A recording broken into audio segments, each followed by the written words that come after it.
자, 이번 지문은 광학 지문입니다. 자, 이 지문도 생각보다는 상당히 어려워요. 이거 5월 모의고사가 좀 쉽게 나오기는 했었는데 지문 자체는 난이도가 조금 있는 지문들이었습니다. 알겠죠? 문제가 쉽게 나왔고 지문은 조금 난이도가 있는 그런 형태다. 그죠? 자, 그러면 두 번째 광학 지문을 한번 같이 살펴보도록 합시다. 준비되셨죠? 그죠? 조금 내용이 어려우니까 잘 따라오셔야 돼요. 알겠습니까? 자, 봅시다. 자, 카메라 등의 광학기기에 쓰이는 볼록 렌즈는 물체에서 반사되어 렌즈로 입사한 광선들을 수렴시킨다. 자, 우리는 이럴 때 배경 지식을 활용을 해야 되죠. 여러분들 과학 시간에 배웠죠. 볼록 렌즈는 어떻습니까? 물체로부터 빛이 이렇게 입사를 하게 되면 볼록 렌즈를 기준으로 이렇게 굴절을 하게 되죠. 그래서 한 점에 모이게 되는 이런 것들 우리가 과학 시간에 배웠었을 겁니다. 그죠?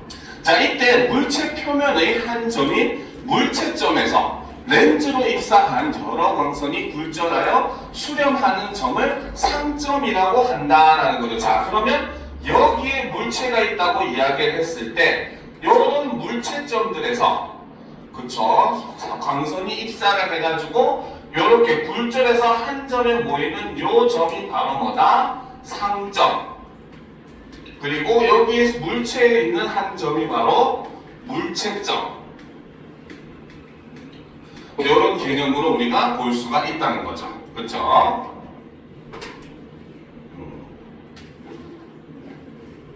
자, 그러면 계속 보도록 합시다. 자, 렌즈로 입사한 모든 광선이 하나의 상점에 수렴한다면 상은 뚜렷한 점의 형태로 맺히지만 하나의 상점에 수렴하지 않으면 상이 흐려지거나 일그러져 보이는 수차 현상이 발생한다. 자, 그러면 여기서 우리가 지금 정의를 몇 가지 내리고 있어요. 자, 첫 번째, 물체점이라고 하는 것은 바로 무엇이다? 바로 물체에서 물체 표면의 한 점이 바로 물체점이라는 거죠. 자, 그리고 이제 여기서 상점이라고 하는 것은 바로 무엇이다? 렌즈로 입사한 여러 광선들이 굴절하여 수렴하는 점이 바로 상점입니다. 그렇죠? 자, 그래서 렌즈로 입사한 모든 광선이 하나의 상점에 수렴하면 상은 뚜렷하지만 그렇지 않을 때는 흐리게 보이는데 이것을 수차 현상이라고 한다. 수차 현상은 바로 뭐다? 하나의 상점에 수렴하지 않았을 때 상이 흐려지거나 일그러져 보이는 현상이 바로 수차 현상이라는 거죠. 자, 특히 물체점이 광축에서 멀리 떨어지면 렌즈에서 굴절된 광선들은 서로 다른 두 상점에 수렴하게 되어 흐릿한 상을 맺는 경우가 있는데 이러한 현상은 바로 빛점 수차에 해당한다. 자, 빛점 수차라고 하는 것은 바로 무엇이다? 물체점이 광축에서 멀리 떨어지면 렌즈에서 굴절된 광선들은 서로 다른 두 상점에 수렴하게 되어 흐릿한 상을 맺게 되는 현상을 바로 빛점 수차라고 이야기를 한다라는 거죠. 자, 그래서 우리가 이렇게 첫 번째 문단에서는 거의 대부분이 바로 이 용어에 대한 정의를 내리는 부분으로 구성이 되어 있습니다. 알겠죠? 자, 그러면 용어들을 한번 정리를 해보도록 합시다. 자, 광학이죠. 그쵸? 자, 먼저 첫 번째. 그쵸? 자, 물체점이라고 하는 것은 첫 번째 용어 정리라고 들어가 봅시다. 그쵸? 자, 첫 번째. 물체점은 그쵸? 바로 물체 표면의 한 점을 이야기를 하고 그 다음 두 번째 상점. 저 상점은 바로 렌즈로 입사한 여러 광선이 굴절하여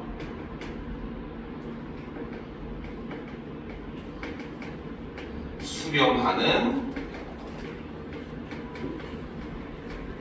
점이다. 이렇게 얘기했습니다. 그렇죠? 자, 이때 세 번째 수차 현상은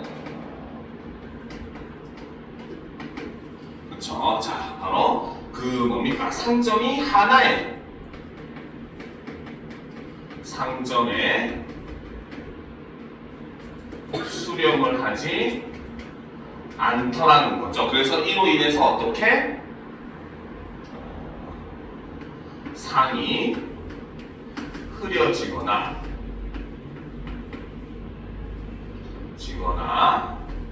일그러져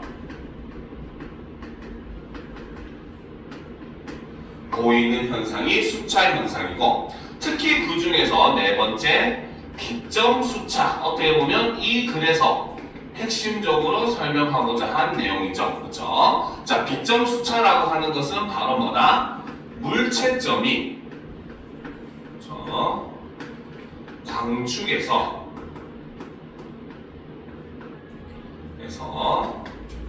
멀리 떨어진 경우에 발생을 하는데, 자, 이때 비점 수차는 바로 뭐다? 바로 굴절된 광선들이 그렇죠? 서로 다른 두 상점에 수렴을 하더라는 거죠. 하나에 수렴하는 게 아니라 두 군데에 나누어서 수렴하게 되고, 이렇게 됐을 때 상이 흐려지는 거, 이것을 우리는 비점 수차라고 이야기를 한다라고 지금 정리를 내리고 있습니다. 그렇죠? 자, 그래서 실제로 이제 이런 과학 지문도 마찬가지고, 그 다음에 뭐 사회문화에서 특히 법 관련 지문도 마찬가지인데, 이렇게 첫 번째 문단 같은 경우는 용어들을 이렇게 정의하고 넘어가는 경우들이 많아요. 알겠죠? 근데 용어 정의에서 여러분들 정말 주의할 거, 괜히 용어에서 깝죽대면서 배경 지식 쓰지 마세요. 알겠습니까? 용어에서는 배경 지식 잘못 쓰면 오히려 완전히 내용이 헷갈려 버립니다. 알겠죠? 용어를 굳이 그래서 정의를 내린다는 것은 무슨 뜻이다? 이 글에서는 여기서 정의한 뜻으로 생각해라, 사용해라, 이 뜻입니다. 알겠죠? 실제로 예전에 그런 지문이 수능에 나온 적이 있었어요. 우리가 보통 일종의 예약이라고 하는 개념을 생각을 했을 때, 그렇죠? 예약이라고 개념 생각하면 이제 예를 들어보면 이번에 추석에 시골에 내려간 기차표를 예약했다, 이런 표현들 많이 쓰잖아요, 웹일상에서는. 그렇죠? 근데 그 글에서는 이거는 예약이 아니라고 나옵니다. 알겠습니까? 그런 것들 우리가 정확하게 용어의 개념들이 특히나 우리의 배경 지식과 조금 다른 면이 있을 때는 여러분의 배경 지식을 과감하게 그때는 오히려 포기하셔야 돼요. 알겠습니까? 오히려 글을 더 헷갈리게 만듭니다. 알겠죠? 자, 계속 봅시다. 자, 이때 광축이라고 하는 것은 그렇죠? 렌즈의 중심을 지나면서 렌즈면의 수직인 가상의 직선이라는 거죠. 자, 물체점이 광축 위에 있고 렌즈가 회전 대칭성을 지니며 광선들이 하나의 상점에 수렴할 경우에 뚜렷한 상이 맺힌다. 그래서 여기서는 뚜렷한 상이 맺히는 조건은 이렇게 얘기를 하고 있죠. 그래서 뚜렷한 상의 조건이 이렇게 나와 있습니다. 그죠? 자, 이때 회전 대칭성이라, 그쵸? 또 용어가 계속해서 나오고 있어요. 회전 대칭성이란 바로 뭐다? 광축을 중심으로 회전시켜도 항상 원래의 형태와 겹쳐지는 성질이 바로 회전 대칭성이라는 거죠. 자, 물체점으로부터 렌즈로 입사한 광선들의 집합인 광선다발은 물체점을 꼭지점으로 하는 원뿔 형상을 띈다. 렌즈 중심으로 향하는 광선인 주광선은 광선다발을 대표하는데, 주광선은 광축을 따라 렌즈 중심으로 입사하고 광선다발의 형상은 광축을 중심으로 회전 대칭성을 지니게 된다. 이에 따라 주광선을 포함하는 평면들로 광선다발을 나누었을 때 광선들의 입사 양상이 어떤 평면에서든 동일해진다. 참 말을 어렵게 하고 있어요. 그치? 정말 말이 어렵죠. 그렇죠? 근데 이거는 그림으로 설명하면 사실 되게 간단한 내용입니다. 알겠습니까? 자, 이거를 그림으로 설명을 해줄게요. 자, 여기 렌즈가 있어요. 그쵸? 자, 아까 광축이 바로 뭐라고 했다? 렌즈의 중심을 지나면서 렌즈면의 수직인 가상의 직선이라고 했습니다. 그래서 이것이 광축이라고 봅시다. 그래서 이 렌즈면에 현재 수직을 이루고 있죠. 이것이 광축입니다. 그렇죠? 자, 이때 이 광축 위에 물체점이 하나 있다고 가정을 해봅시다. 물체점이 이렇게 위치한다고 가정을 하는 거죠. 그렇죠? 그러면 물체에서 빛은 어떻게 렌즈로 이렇게 원뿔 모양으로 빛이 입사를 하게 됩니다. 알겠습니까? 그죠? 자, 그래서 물체점에서 뭡니까? 렌즈까지 원뿔이 바로 뭡니까? 밑에 바닥면이 원이고 위에는 뿔처럼 생겨 있는 게 바로 원뿔이잖아요. 그렇죠? 이렇게 원뿔 모양으로 입사를 하게 될 때 이때 있는 이 가운데 점, 그렇죠? 요 가운데 물체점으로부터 광축을 따라서 렌즈의 중심부로 들어오는 요 선이 바로 뭐다? 요것이 주광선이 된다는 거죠. 그렇죠? 자, 그런데 이제 이때 주광선을 기준으로 우리가 한 면을 싹둑 잘라보게 되면 요런 삼각형의 모양이 나오게 됩니다. 알겠습니까? 요 삼각형의 면이 모습이 나오게 된다는 거죠. 자, 그런데 이것이 아까도 얘기했지만 얘는 원뿔이라고 했잖아요. 그렇죠? 그럼 요 삼각형 면을 360도 휙 회전을 시키면 뭐야? 지금 이 뭡니까? 광선 따발이 입사하는 원뿔의 모양과 동일한 모양이 되겠죠. 그렇죠? 즉 쉽게 말하면은 자, 요런 삼각형 하나, 직각삼각형이죠. 그렇죠? 요 직각삼각형을 360도 이렇게 회전을 시키면은 이것이 어때? 원뿔의 모양으로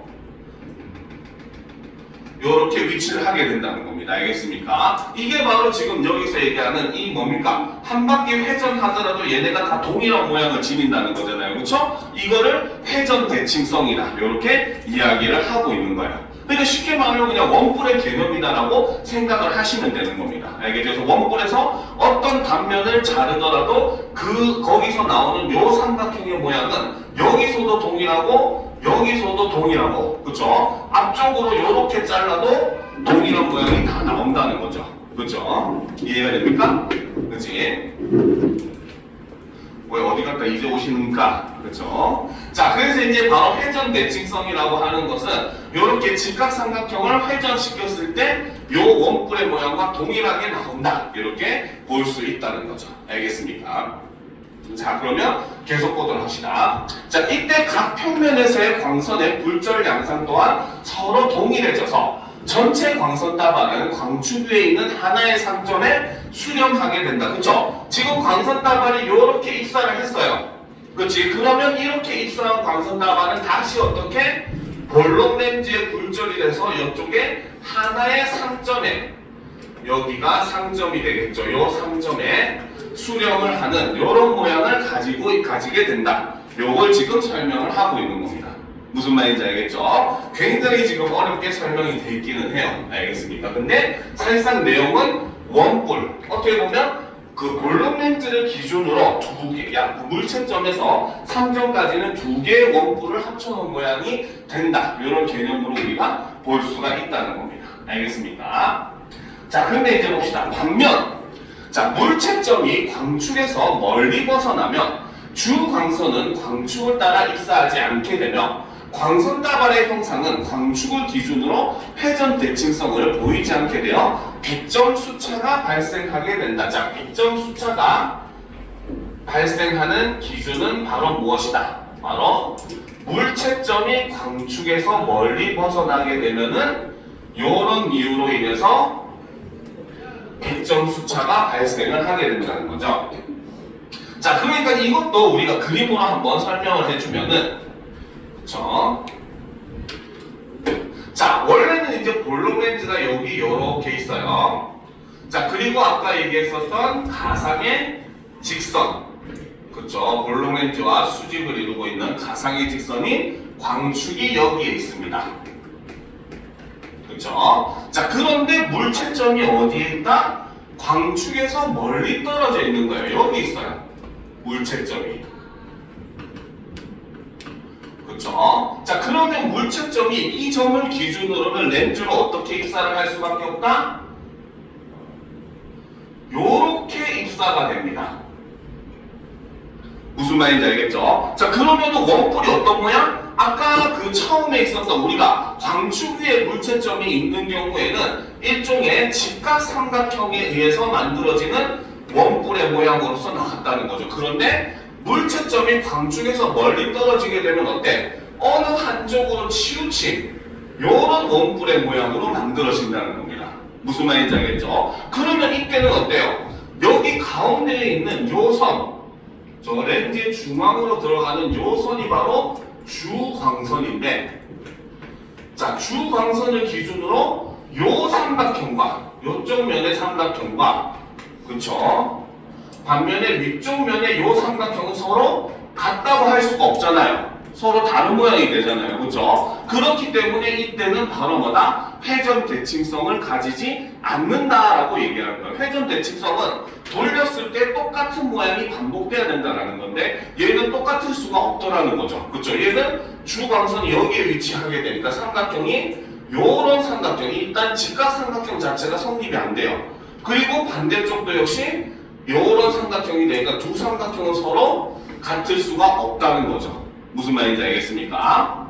자, 그래서 이때 광선 따발의 수렴 양상을 살필 수 있게 하는 평면이 좌우면과 구결면이다. 자, 좌우면은 그쵸? 바로 광축과 주광선을 포함하는 단 하나의 평면이라고 되어 있습니다. 그쵸? 자, 이때 광축을 중심으로 물체점이 어느 방향에 있는지를 드러내는 게 바로 좌우면이라는 거죠. 그죠? 자, 반면에 구결면은 좌우면과 수직인 평면이라는 거죠. 자, 이때 구결면은 바로 뭐다? 광축을 포함하지 않으며 주광선을 포함하는 평면이 된다 라는 겁니다. 자, 그래서 좌우면 위에 있는 광선들이 좌우광선과 구결면 위에 있는 광선들인 구결광선은 입사 양상이 다르며 이에 따라 굴절 양상도 다르다. 이 때문에 광선들이 서로 다른 위치에 수렴하게 되는데 좌우광선이 수렴하는 점을 우리는 좌우상점, 그렇죠? 자, 반면에 구결광선이 수렴하는 점을 구결상점이라고 하는데 이때 좌우상점이 구결상점보다 렌즈의 중심까지의 거리가 더 가까운 모습을 보여준다는 거죠. 알겠습니까? 자, 그럼 일단 우리가 요거를 한번 정리를 하도록 합시다. 자, 두 번째 바로 비점 수차의 발생에 대해서 정리를 한번 해보도록 합시다. 알겠죠? 자, 첫 번째, 그렇죠? 비점 수차가 발생하게 되는 원인은 바로 무엇이다? 바로 물체점이 광축에서 멀리 떨어지면, 그렇죠? 자, 주 광선이 광축과 일치를 하지 않더라는 겁니다. 그렇죠? 자, 그리고 이로 인해서 바로 뭐다? 바로 광축을 기준으로 회전 대칭성도 발생하지 않게 됐을 때 이때 우리는 비점 수차가 발생을 한다. 이렇게 얘기했다는 거죠. 자, 그 다음에 이제 비점 수차를 얘기할 때 생각을 해야 되는 개념들이 바로 좌우면과 구결면인데, 자, 좌우면은 바로 뭐다? 바로 광축과 주광선을 포함하는 단 하나의 평면이라는 것이죠. 자, 근데 이제 좌우광선에 대한 내용 설명이 밑에 좀 있어요. 그쵸? 자, 이때 이 좌우면은 바로 뭐다? 바로 좌우 상점에, 그쵸? 바로 좌우광선이 수렴을 하게 되죠. 광선들이 수렴을 하게 됩니다. 자, 그리고 이제 세 번째, 구결면은, 그쵸? 바로 얘는 좌우면의 그 수직인 곳이죠. 좌우면과 수직. 면과 수직인 평면을 나타냅니다. 알겠죠? 자, 근데 이때 이 구결면에는 바로 뭐다? 광축은 포함되지 않고 주광선은 포함이 되는 게 구결면의 특징이라는 거죠. 자, 이때 이 구결면은 바로 뭐다? 구결 상점을 기준으로 수렴을 한다는 거죠. 그래서 얘는 구결 광선들이 수렴을 하는 이런 모습을 보여준다는 거죠. 자, 이때 바로 뭐다? 좌우 상점이 그쵸? 구결 상점보다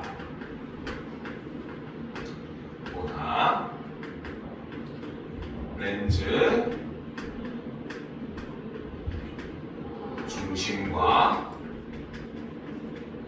가깝다는 것이 특징, 빗점 숫자의 특징이라는 거죠. 알겠습니까? 됐죠? 자, 그러면 일단 우리가 여기서 잠깐 멈춘 다음에 자, 뒤에 있는 문제에 있는 그림을 한번 보다 합시다. 그림으로 우리가 이 내용을 이해하면 조금 더 쉽게 이해를 할 수 있을 거예요. 알겠습니까? 자, 여기서 실제로 이제 여러분들이 이런 과학 지문을 보게 되면은 문제 그림이 있는지 없는지부터 먼저 판단을 해보세요. 알겠습니까? 그러면 그림이 이렇게 존재를 하게 되면은 당연히 그림과 연관된 부분이 지문에 존재를 하게 되거든요. 그러면 여러분들은 이 그림이 대충 어떤 그림인지만 파악을 한 다음에 지문을 읽다가 이것과 연관된 내용이 나오면 그 부분과 그림을 함께 보면서 이해하는 게 훨씬 더 여러분들의 이해력도 올려주고 이 문제를 바로 해결할 수 있는 3점짜리 문제를 바로 해결할 수 있는 기회도 제공을 하기 때문에 여러분들이 과학 지문을 훨씬 더 쉽고 빠르게 볼 수 있는 하나의 방법입니다. 알겠습니까? 자, 그러면 이제 우리가 정리한 내용을 집어넣어가지고 한번 살펴봅시다. 자, 다음은 빗점 수차가 발생한 상황을 나타낸 그림이다. A는 광축과 주광선을 포함하는 평면. 자, A가 바로 뭐다? 광축과 주광선을 포함하는 평면이라고 얘기했어요. 그렇죠? 그러면 여기서 정리했죠. 광축과 주광선을 포함하는 평면은 이 A가 바로 뭐다? 바로 좌우면이다 라는 걸 알 수 있다는 거죠. 그쵸? 자, 그리고 B는 뭐다? B는 A와 수직이면 주광선을 포함한대요. 좌우면과 수직이고 주광선을 포함하는 요 B는 바로 구결면에 해당한다는 거죠. 요 B가 바로 구결면에 해당을 한다 라고 볼 수 있겠죠. 자, 그러면 지금 보면은 바로 뭡니까? 흰색의 광선이 수렴하는 요 점이 존재를 해요. 저 광선이 수렴하는 요 점이 바로 뭐다? 좌우 상점이 되는 것이고, 그쵸? 자, 그 다음 붉은색의 요 선이 수렴하는 요 점, 그쵸? 요 점이 바로 뭐다? 바로 구결 상점이 된다. 이렇게 볼 수 있다는 거죠. 무슨 말인지 알겠습니까? 자, 그리고 이때, 그쵸? 물론 이제 그 다음에 나왔던 내용이긴 한데, 바로 이 좌우 상점과 구결 상점 사이의 요 거리가 바로 뭐다? 거리차가 빗점 격차이다. 이렇게 질문에서 다 제시가 된 내용들입니다. 무슨 말인지 알겠습니까? 그죠? 이해가 됩니까?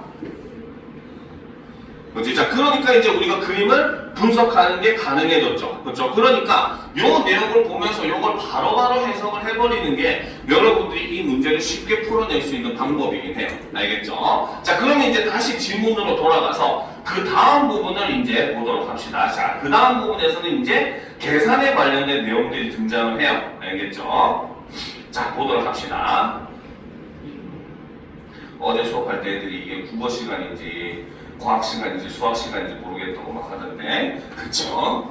자, 그러면 이제 계속 보도록 합시다. 자, 그래서 우리가 지금 좌우상점과 구별상점까지 했었죠. 자, 그러면 이제 마지막 문단을 보도록 합시다.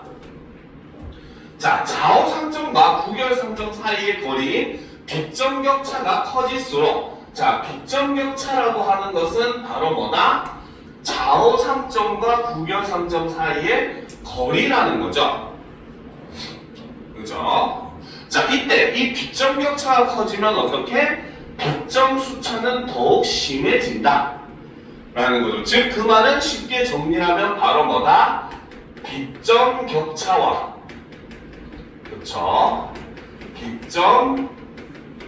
빗점수차는 서로 비례관계이다 라고 볼 수 있다는 겁니다. 알겠습니까? 자, 빗점격차는 물체점에서 광축까지 거리의 제곱, 즉 물체점에서 광축까지 수직으로 그은 선의 길이의 제곱에 비례한다. 다시 빗점격차는 무엇에? 물체점에서 광축까지 거리의 제곱, 즉 물체점에서 광축까지 수직으로 그은 선의 길이의 제곱에도 비례를 한다는 거죠.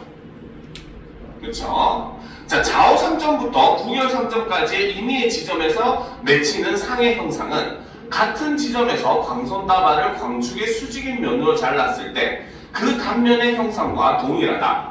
좌우상점에서 맺히는 상을 1차 상이라고 하고, 자, 좌우상점에서 맺히는 상을 1차 상이라고 하고, 자, 반면에 구별상점에서 맺히는 상을 우리는 2차 상이라고 한다는 거죠. 자, 그럼 앞에 정리한 내용에서 좌우상점은 좌우광선들이 수렴을 하는데, 이때 좌우상점에 맺히는 상이 바로 뭐다? 1차 상이 맺힌다는 거죠. 그리고 구별상점에는 바로 뭐다? 2차 상이 맺힌다고 했습니다. 왜? 앞에서도 얘기했지만 렌즈 중심으로부터의 거리는 좌우상점이 훨씬 가깝기 때문에 좌우상점에 1차로 먼저 상이 맺히고 그 다음 더 멀리 있는 구별상점에 뭡니까? 2차로 상이 맺혀서 두 개의 상이 맺힌다. 이게 바로 빗점수차라고 얘기를 했다는 거죠. 자, 1차 상과 2차 상은 모두 성분의 형상인데 1차 상은 구별면 위에 놓여 주광선과 수직관계를 이루고자, 이때 1차 상의 특징은 바로 뭐다? 구별면 위에 놓여서 주광선과 수직관계를 이룬다는 거죠. 그렇죠? 자, 반면에 또 2차 상은 바로 뭐다? 좌우면 위에 놓여서 주광선과 수직관계를 이룬다는 겁니다. 그래서 좌우광선은 오히려 1차 상, 뭡니까? 구별면 위에 놓이게 되고, 그렇죠? 반면에 2차 상은 좌우면 위에 놓이게 된다. 이렇게 얘기를 하고 있죠. 자, 이때 뭐다? 1차 상과 2차 상은 서로 수직의 관계를 가지고 있다는 겁니다. 알겠죠? 자, 일단 요걸 좀 지우고, 자, 빗점격차에 대해서 이제 정리를 하면서 보도록 합시다. 그렇죠? 자, 세 번째, 바로 빗점격차. 그렇죠? 자, 일단 빗점격차의 개념은, 그렇죠? 바로 좌우 상점과 구별 상점의 거리를 바로 빗점격차라고 한다라는 건데, 자, 이 빗점격차의 특징은, 그렇죠? 자, 첫 번째로, 그렇지? 자, 빗점격차는 격차가 커지게 되면은 바로 빗점수차, 상이 흐리게 보이는 그런 정도도 더욱 심해진다는 거죠. 그렇죠? 자, 이때 빗점격차는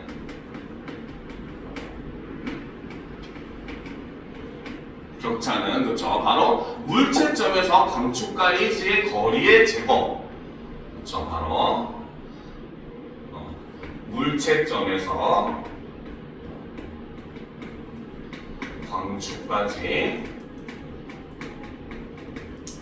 거리의 제곱에 비례를 한다. 이렇게 설명을 해놨습니다. 그렇죠? 자, 그 다음 이제 세 번째. 그렇죠? 자, 비천격차에서 나오는 이제 두 개의 상에 대한 내용이 나오는데, 첫 번째. 자, 1차 상은 그렇죠? 바로 좌우 상점에서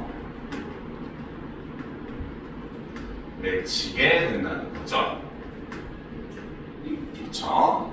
자, 그런데 이 1차 상은 특징이 바로 뭐다? 아까 얘기했듯이 구결면 위에 놓여서 구결면 위에 놓여 그렇죠?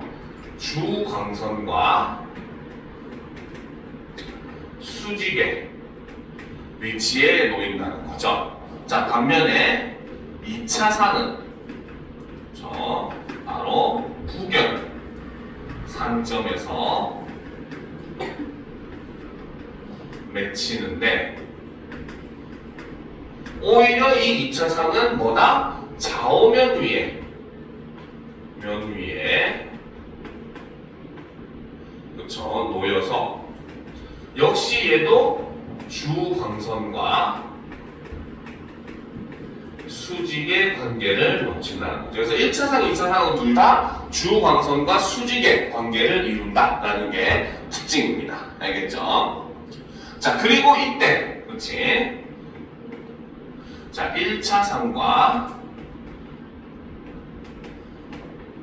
2차상도 서로 수직의 위치에 놓인다. 서로 수직을 참 좋아하죠. 그렇죠? 자, 그러니까 1차상이 좌우면이 이렇게 되고 구결면이 이렇게 되니까 요게 수직이듯이 렌즈를 기준으로 반대쪽에 이렇게 맺히는 것도 서로 수직의 관계를 이룬다는 거죠. 그렇죠? 자, 계속봅시다. 비점격차가 커질수록 1차 상의 길이와 2차 상의 길이는 길어진다라는 거죠. 자, 1차 상과 2차 상 사이에 맺히는 상의 대부분은 타원의 형상은 띠지만 중간 부분에 원형을 띠는 유일한 지점이 있는데, 이 지점에서의 상을 최소 창난원, 그렇죠? 최소 창난원은 바로 뭐다? 바로 1차 상과 2차 상 사이에 어떻게 중간 부분에 원형을 띠는 유일한 지점이 있는데, 이 지점에서의 상을 최소 창난원이라고 이야기를 한다라는 거죠. 자, 최소 창난원은 광선들이 하나의 상점에 수련할 때 형성되는 상과 형태가 가장 유사하며 1차 상과 2차 상 사이에 맺히는 상 중 가장 뚜렷하다. 비점격차가 클수록 최소 창난원은 크기가 커지면서 흐려진다라는 거죠. 그렇죠? 자, 그럼 일단 조금 더 정리하고 이 부분을 마무리를 하도록 합시다. 알겠죠? 자, 그래서 우리는 지금 두 개의 상의 관계까지 정리를 했었어요. 그렇죠? 자, 그 다음에 이제 나오는 것이 바로 그렇죠? 3번 바로 최소 창난원 이라고 하는 게 존재를 한다는 거죠. 그래서 최소 창난원은 자, 1차 상과 2차 상 사이 중간 부분에 그렇죠? 원형을 띠는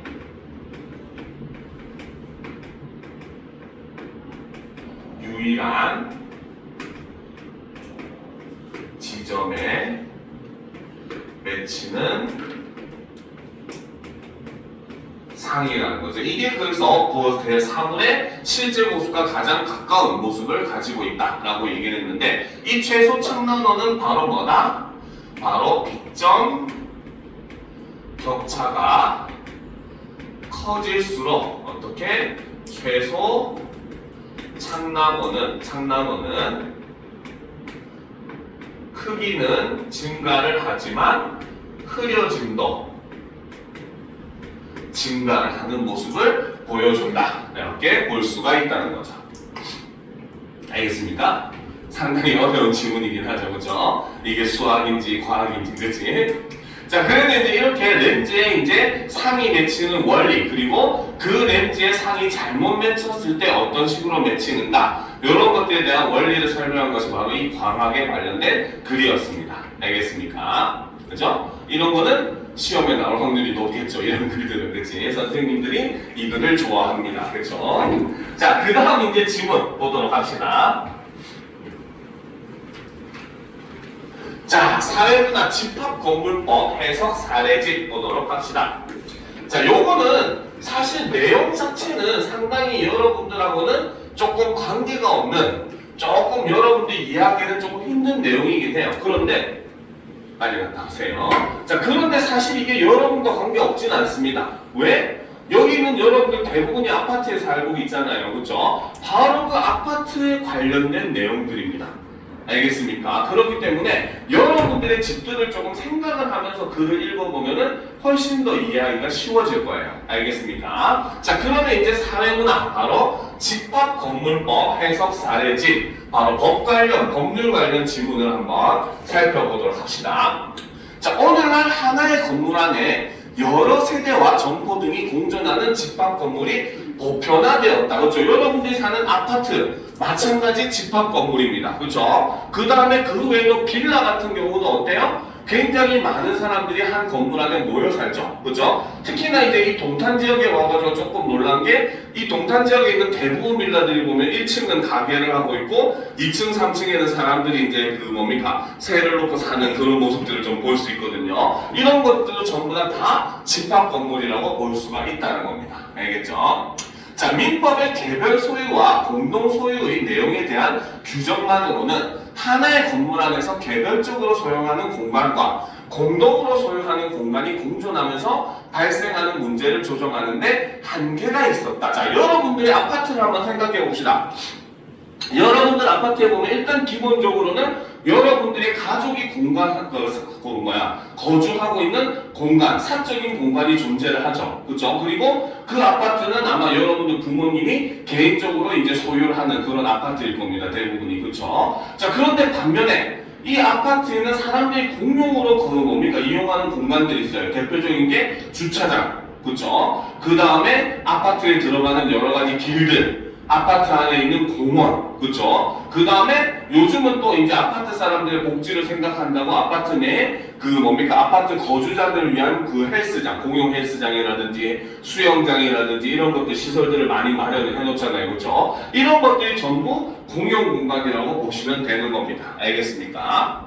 자, 그래서 이제 봅시다. 집합건물법이 제정되면서 구분소유권이라는 권리를 통해 집합건물 내의 다양한 권리관계를 명료하게 하여 공동생활을 합리적으로 규율할 수 있게 되었다. 이제 이거는 그냥 구분소유권의 개념에 대해서 이제 설명하겠다 한 거죠. 자, 본격적인 설명은 이제부터입니다.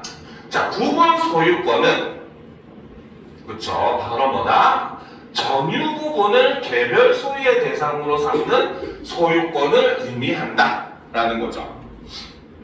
자, 쉽게 생각하면은 여러분들의 아파트 한 채가 여러분들 게 아니잖아요. 그렇죠? 그러면 여러분들은 이렇게 공부 안 하고 있겠지. 그렇지? 물론 그렇게 부모님이 건물을 갖고 있어도 공부는 하셔야 합니다. 알겠습니까? 실제로 선생님이 예전에 그런 걸 본 적이 있어요. 예전에 선생님이 거의 20년을 강남에서 강의를 했었거든요.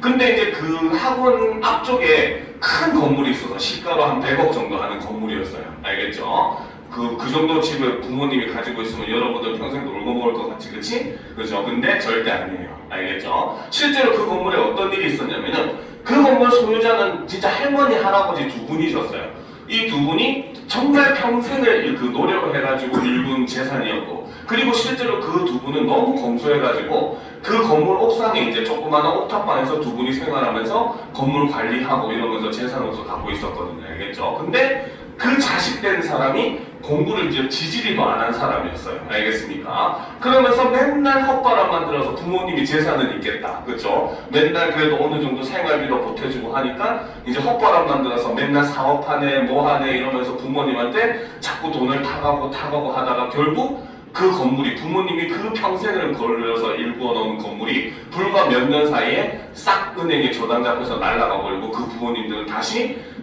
그 지하 단칸방에서 월세로 살고 있는 그런 모습을 봤습니다. 알겠죠? 여러분들 삼성의 이재용 회장이 괜히 자식들을 위해서 1년에 몇 억씩 들여서 공부시키는 게 아니라는 거 꼭 알아두세요. 빌 게이츠 사실 그거 여러분들보다 더 열심히 공부합니다. 알겠습니까? 부모님의 재산을 지키기 위해서도 지식이 필요한 거예요. 그렇기 때문에. 알겠죠?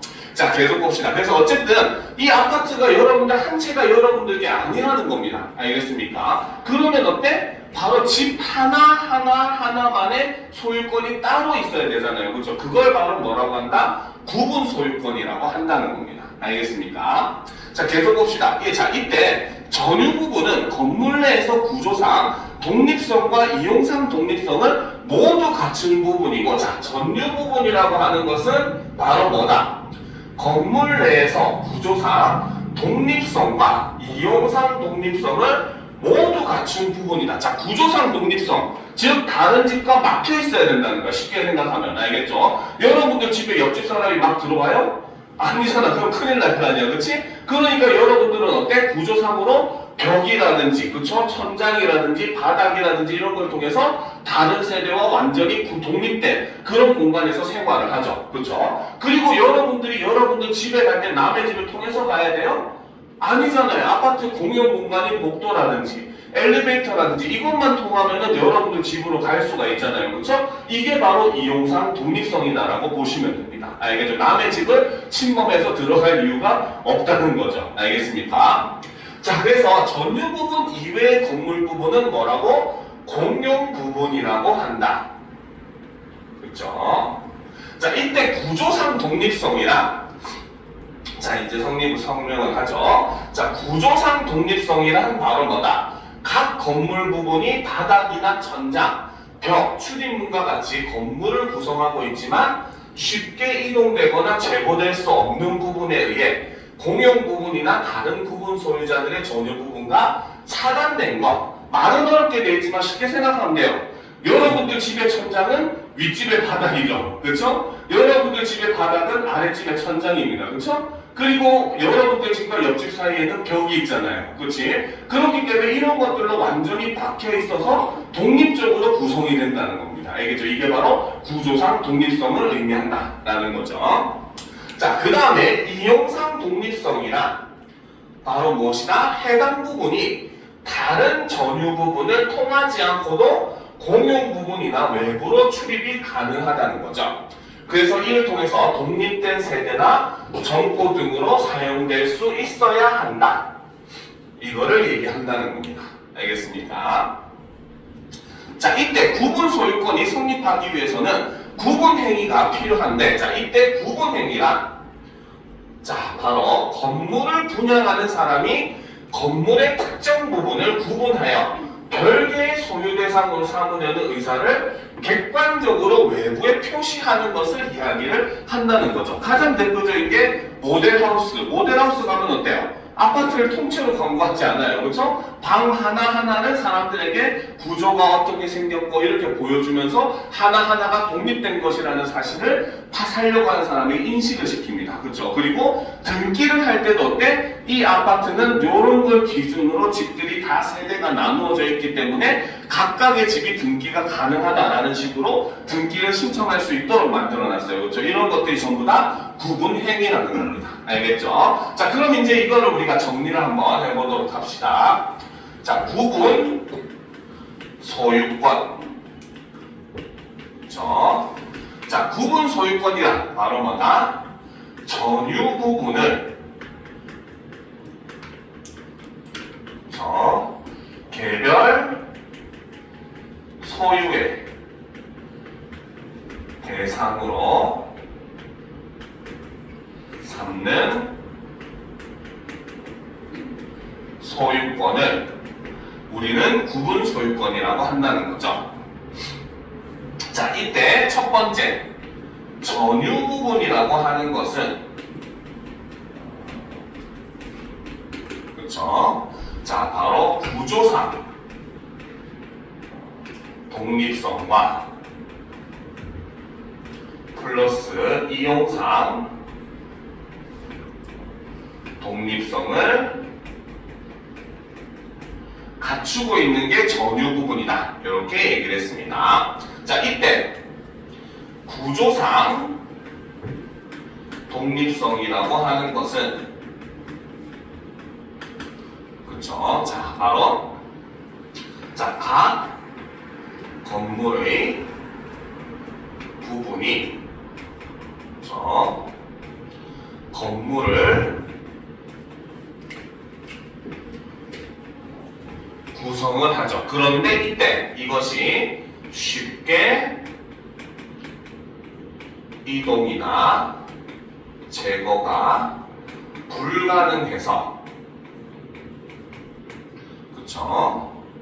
바로 이를 통해 다른 전유 부분이나 공용 부분과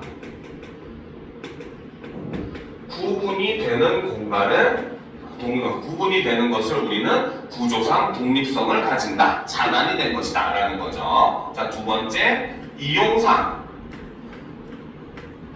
독립성이라고 하는 것은 그쵸? 다른 전유 부분을 통하지 않고 출입이 가능하다. 이것이 바로 이용상 독립성이라는 거죠. 그렇죠? 자, 그리고 이제 이를 바로 구분 행위를 통해서 구분 소유권을 인정을 받아야 되는데 이때 구분 행위라고 하는 것은 바로 뭐다? 건물 분양자가 그렇죠? 건물의 특정 부분을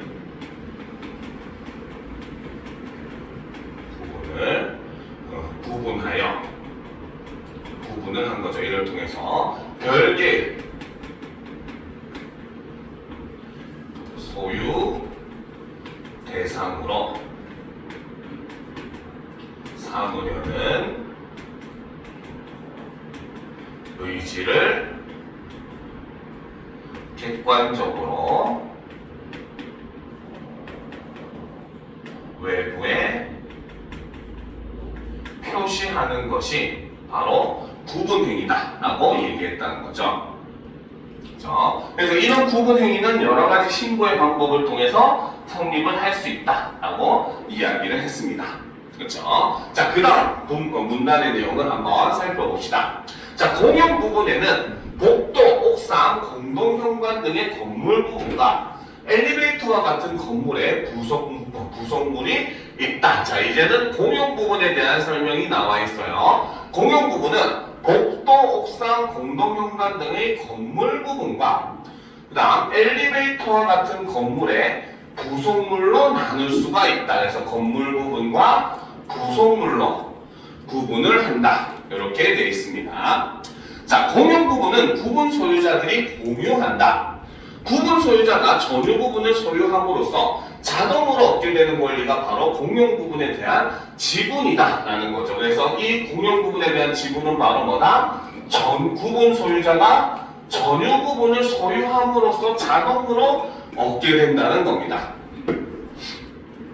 알겠습니까? 자, 이때 공용 부분의 지분은 해당 구분 소유자의 전유 부분의 면적이 전체 전유 부분의 면적에서 차지하는 비율로 결정된다. 자, 공용 부분의 지분이라고 하는 것은 어떻게? 쉽게 말하면 여러분들의 집 크기에 따라서 결정이 된다. 이렇게 보시면 됩니다. 알겠습니까? 자, 그래서 공용 부분으로 인한 수익과 비용 역시 공용 부분의 지분 비율에 따른다. 그래서 실제로 공용 부분으로 인해서 수익이 발생하는 경우도 있어요. 어떤 가장 대표적인 게 어떤 경우? 보통 이제 그 통신사들에서 기지국을 만들 때 높은 건물의 옥상에다가 설치를 하는 게 굉장히 편하거든요. 그래야 전파를 쉽게 모으거든요. 그래서 실제로 아파트 옥상에 그 통신사들이 기지국을 건설을 하게 되면 공간을 사용하는 사용료를 냅니다. 알겠죠? 이런 것들은 수익이 발생하는 부분이라고 볼 수 있겠죠. 그죠? 그 다음에 반면에 비용. 여러분들 엘리베이터를 쓰려면은 전기가 필요합니다. 그죠? 그러니까 엘리베이터와 같은 부속물을 사용할 때 쓰는 전기료라든지, 그 다음에 불이 나게 되면 끄려면 소화전이 필요한데 그 소화전에는 역시 물이 작동이 되고 있어야 될 거 아니에요. 그렇죠? 그래서 그 소화전에 사용되는 전기료나 그 수도세 같은 것들, 알겠습니까? 그 외에도 이제 바로 아파트 환경 미화를 한다든지 시설을 고친다든지 할 때 비용이 들어가겠죠. 그렇죠? 이런 것들도 어떻게 전부 다 그 구분 소유자들의 비율에 의해서 나누어서 결정이 된다는 겁니다.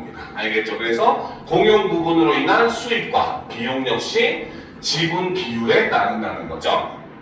자, 전유 부분이 될 수 있는 공간도 규약을 통해 공용 부분으로 지정하여 노인정, 공동휴게 공간 등으로 사용하는 것도 가능하다. 단 이때는 공용 부분이라는 것을 반드시 등기해야 한다. 그래서 아까 얘기했듯이 여러분들 아파트에 주민을 위한 헬스장이 있어요. 그렇죠? 원래는 여기 하나의 건물 안에 있는 공간이기 때문에 이것도 나누어서 분양을 할 수 있었던 공간이에요. 그쵸? 근데 바로 아파트 사람들의 복지를 위해서 그것에 대한 분양을 포기하고 거기에다가 헬스장 같은 시설을 만들어서 사람들이 공동으로 이용할 수 있게 만든, 즉 이 부분이 헬스장 같이 건물 안에 위치한 것들이 바로 원래는 전유 부분이 될 수 있는 공간이었지만 이거를 공용 부분으로 개방을 한 부분이다라고 우리가 이해를 할 수 있다는 겁니다. 알겠죠? 자, 그러면 정리를 한번 더 해보도록 합시다. 자, 그러면 두 번째로 이제 공용 부분에 대한 내용이 등장을 했었죠. 자, 두 번째 공용 부분. 자, 공용 부분. 자, 이거는 두 가지로 나눌 수 있는데 바로 건물 부분과 플러스 구성물로 나눌 수가 있다라는 거죠. 자, 이때 이 공용 부분은 그렇죠? 바로 부분 소유자가 전유 부분을 소유함으로써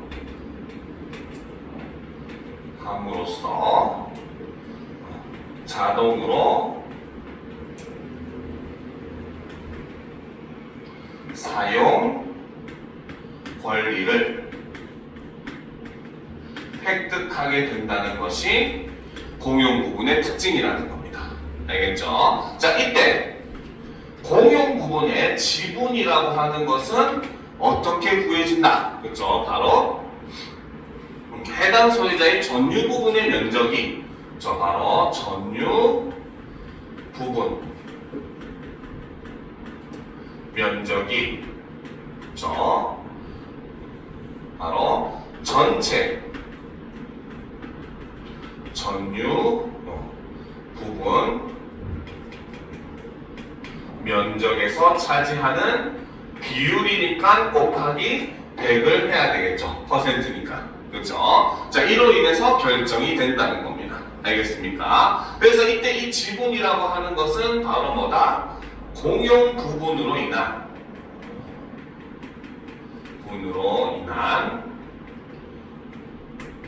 수익, 비용, 그렇죠? 비용도 지분에 따른다는 거죠. 그러니까 큰 평수에 사는 사람일수록 바로 엘리베이터 전기세 내는 것도 더 많이 내는 구조를 가진다는 거죠. 알겠습니까? 자, 그리고 이제 세 번째 아까 얘기했듯이 바로 전유 부분이 될 수 있는 공간도 공유 부분으로 활용이 가능합니다. 가능하다는 거죠.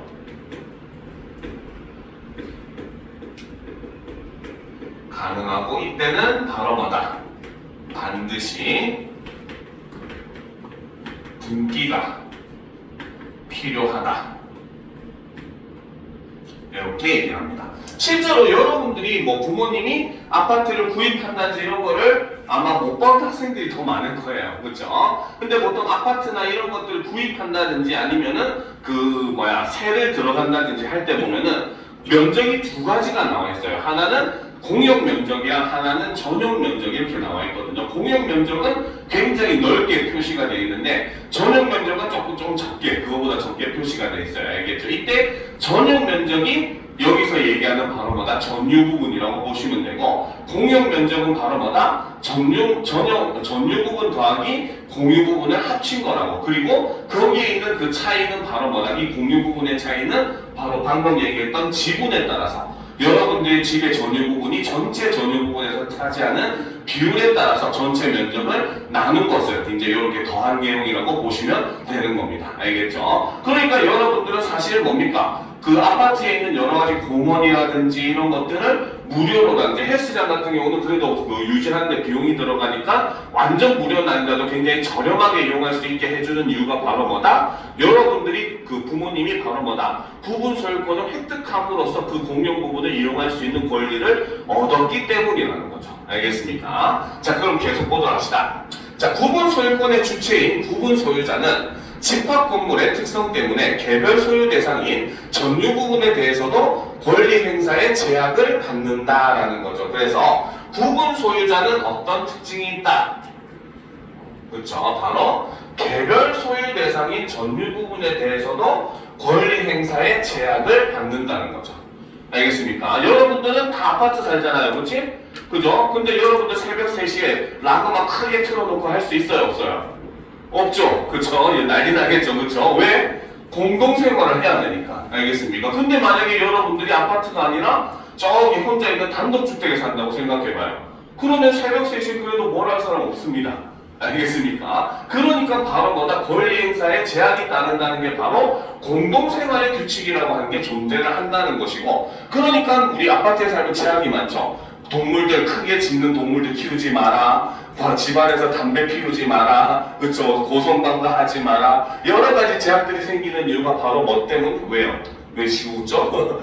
많이 하시나 봐요. 그치? 자, 바로 이 공동생활에 대한 규칙 때문이라는 겁니다. 알겠죠? 자, 그래서 구분 소유자는 전유 부분을 자유롭게 사용하고 처분할 수는 있지만 건물의 관리 및 사용에 있어서 단체 규율에 의해서 제약을 받는다. 그래서 핵심은 건물의 관리 및 사용에 있어서 단체 규율에 의해 제약을 받는다는 거죠. 자, 따라서 건물의 유지에 해가 되는 행위를 하는 것 등은 제재를 받을 수 있다. 개별 소유하고 있는 전유 부분을 확장하는 것도 건물의 안전을 해치거나 구분 소유자 공동의 이익을 침해하면 제한받을 수 있다는 것이다 라는 거예요. 그래서 실제로 옛날에는 아파트를 지을 때 이제 그런 걸 고려하지 않았어요. 그래서 베란다는 그냥 빨래 널고 하는 그런 공간으로 만들었어요. 알겠습니까? 그래서 베란다를 확장한다든지 이런 거는 불법으로 취급을 했습니다. 물론 최근에는 약간 트렌드가 베란다까지 확장해서 거실이라는 걸 좀 넓게 쓰는 게 최근에 트렌드다 보니까 아예 건물을 지을 때부터 그렇게 해도 건물에 무리가 가지 않도록 일부러 그렇게 설계를 해서 요즘은 다 그렇게 할 수 있도록 해놓지만 옛날에는 그런 게 없었기 때문에 이런 것들을 다 제한을 했었어요. 알겠죠? 그러니까 바로 이런 것들 아무리 내 재산이라지만 함부로 할 수 없다. 왜? 공공의 안전에 해를 끼칠 수가 있기 때문이다 라는 거죠. 알겠죠? 자, 그럼 이제 세 번째 보도록 합시다. 자, 정리를 해보면 세 번째, 자, 소유권의 제한을 보게 되면, 그쵸? 자, 구분 소유자는 바로 뭐다? 그쵸? 자, 개별 소유 대상인 전유 부분에 대해서도 그쵸? 권리 행사에 제약이 존재를 한다는 겁니다. 알겠습니까? 그리고 이때 바로 뭐다? 건물의 관리 및 사용에 있어 단체 규율에 의해 제약을 받는다. 이렇게 이야기를 하고 있다는 거죠. 자, 이때 공용 부분의 관리에 대한 의사결정은 원칙적으로 부분 소유자들의 결의를 중심으로 이루어진다. 즉, 말 그대로 그 아파트에 입주한 사람들의 의사에 의해서 결정이 된다는 거죠. 자, 공용 부분의 형태나 기능 등을 변화시키는 경우도 이에 해당한다. 다만 안전 등의 사유로 긴급한 조치가 필요한 경우에는 구분 소유자 개인이 단독으로 해석된 공용 부분을 복구하는 보존 행위를 할 수도 있다. 이런 경우에는 관리단에 그 비용을 청구할 수 있다. 예를 들어서 여러분들이 길을 가다가 아파트 내 공원에 그죠? 미끄럼틀이 뾰족한 못이나 이런 것들이 나와 있어. 그러면은 아이들이 놀다가 다칠 수가 있으니까 일단 혼자서 개인적으로 수리를 한 다음에 만약 비용이 들었으면 그 관리단에 청구를 할 수도 있다는 거죠. 알겠습니까? 자, 전유 부분에 하자가 생긴 경우라도 하자 원인이 불분명할 때에는 공용 부분의 하자로 여기고 구분 소유자의 공동 책임으로 보아 관리단의 수리 비용을 청구할 수 있다. 그렇죠? 예를 들어서 집에 물이 샜어. 근데 어느 집의 잘못으로 샜는지 알 수가 없는 경우가 있어요. 알겠죠? 그런 경우에는 일단 공용 부분의 하자로 취급을 한다는 겁니다. 알겠습니까? 자, 그래서 하자가 생긴 원인이 전유 부분에 있다는 것이 명확히 밝혀지기 전까지는 누수, 난방불량 등의 원인을 건물 전체의 구조나 공용설비 문제로 간주하는 것이다 라는 거죠. 자, 그럼 이제 네 번째, 그렇죠? 자, 바로 관리에 관련된 내용이 되는 거죠. 그렇죠? 자, 첫 번째, 공용 부분의 관리는 기본적으로 바로 뭐다? 부분 소유자들의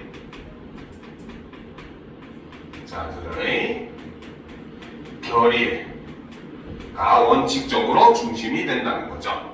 그렇죠? 자, 그런데 이때 그렇죠? 긴급 조치가 필요한 경우는 어떻게? 바로 구분 소유자 개인이 그렇죠? 보존 행위 후 관리단에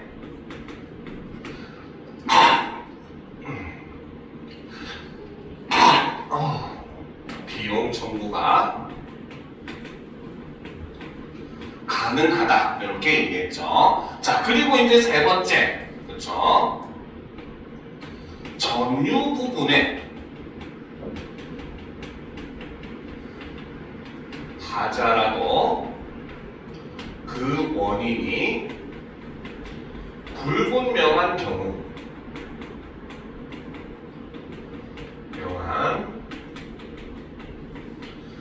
이때는 어떻게? 이때도 역시 바로 뭐다? 공동 책임으로 와 관리단의 비용을 청구하는 것이 가능하다. 이렇게 본다는 거죠. 그렇죠? 자, 그럼 이제 마지막 관리단에 대한 내용입니다. 자, 구분 소유자들의 의사결정은 관리단 집회를 통해 이루어진다 라는 거죠. 자, 관리단은 건물에 대하여 구분 소유권이 성립되면 구분 소유자 전원을 구성원으로 하여 별다른 절차가 없이도 설립된다. 자, 관리단을 설립하는 방법은 바로 뭐다? 구분 소유권이 성립되면은 바로 구분 소유자 전원이 관리단으로 별다른 절차 없이 임명이 된다는 거죠. 그렇죠? 자, 관리단은 집합 건물의 공동관리를 위한 최종 의사결정의 주체이다. 관리단에서 각 구분 소유자의 의결권은 규약에 특별한 규정이 없는 한 점유 부분의 면적 비율에 따라 결정된다. 역시 이것도 지분에 따라 결정이 되는 거죠. 자, 구분 소유자 전원은 구분 소유자의 지위를 가지는 동안에 본인의 의사와 관계없이 법률의 규정에 의하여 구성원이 된다. 관리단에서 적법하게 결의된 사항은 그 결의에 반대한 구분 소유자에 대해서도 효력을 미칠 수 있다. 다수결의 원칙이 적용된다는 거죠. 그래서 구분 소유자가 10인 이상일 때는 관리인을 선임을 해야 된다. 그러니까 아파트 같은 경우에는 따로 관리인을 두죠. 그렇죠. 구분 소유자가 많으니까. 그렇죠. 그리고 그 관리인은 구분 소유자의 필요는 없다는 거야. 그래서 외부 사람을 관리인으로 두게 되고, 관리단을 대표해 관리단의 결의 결과를 집행하는 법적 지위를 갖는 게 바로 이 관리인의 역할이라는 겁니다. 알겠습니까? 자, 그래서 이렇게 아파트에서 어떤 식으로 이제 각각의 권리를 뭡니까? 나누고 그걸 행사하는지, 이것에 대해서 구분 소유권의 개념으로 법적인 개념을 우리가 살펴본 겁니다. 알겠습니까? 자, 일단 수업은 여기까지 하고 10분 정도 오늘 했던 거 복습을 한 다음에 질문할 거 있으면 질문하고 10분 뒤에 마무리하겠습니다. 알겠죠?